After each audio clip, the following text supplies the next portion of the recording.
តំបន់កញ្ចក់ក្រហមដីថៃញោមបាត់ហើយខាងក្រោមនេះចិត្តចូលមុនជាថ្ងៃនេះបានចែកដល់រហូតដល់ជាង200បងកងទ័ពនៅលើប្រាសាទព្រះវិហារដែលលោកបងប្រាថ្នាចាប់ពីសហរដ្ឋអាមេរិកមកប្រាថ្នាចង់បាន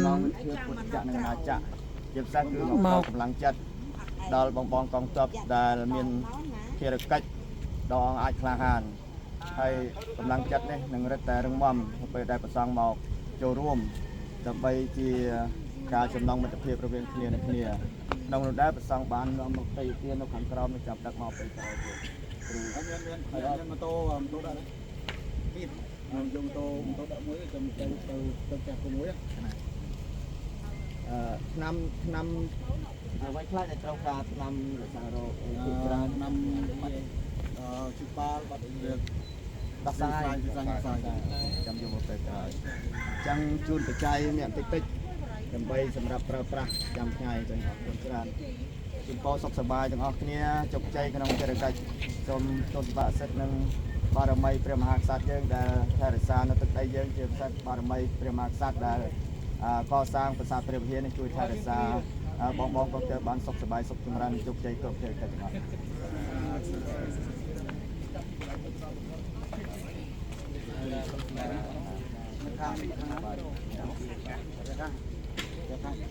ាប់ត្រូនទៅវិញ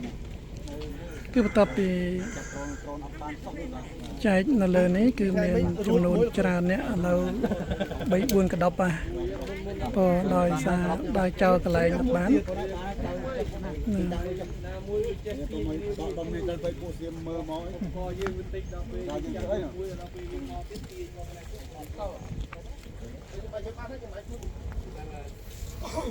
ចឹងទឹកចិត្តរបស់លោកមហាសេដ្ឋីលោក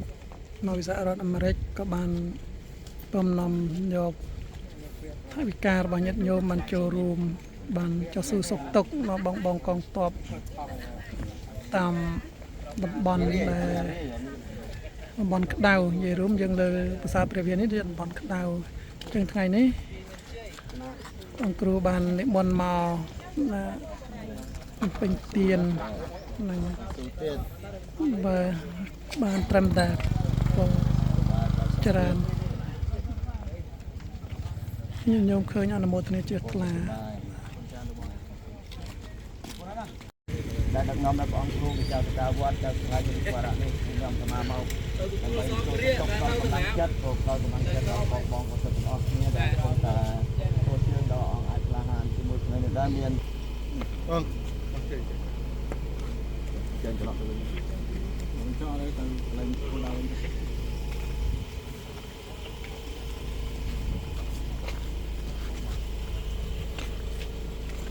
បងកងទ័ពទាំងអស់គ្នាពិសេសសូមជូនពរបងកងទ័ពទាំងអស់គ្នាបានសុខសប្បាយសូមគុណវត្តត្រាហើយសុខសាន្តសុខស្វារមានទៅធ្វើកិច្ចចំណងនេះគឺការផ្សេងបានធ្វើកិច្ចនេះនៅតែបន្តដល់រងមតដល់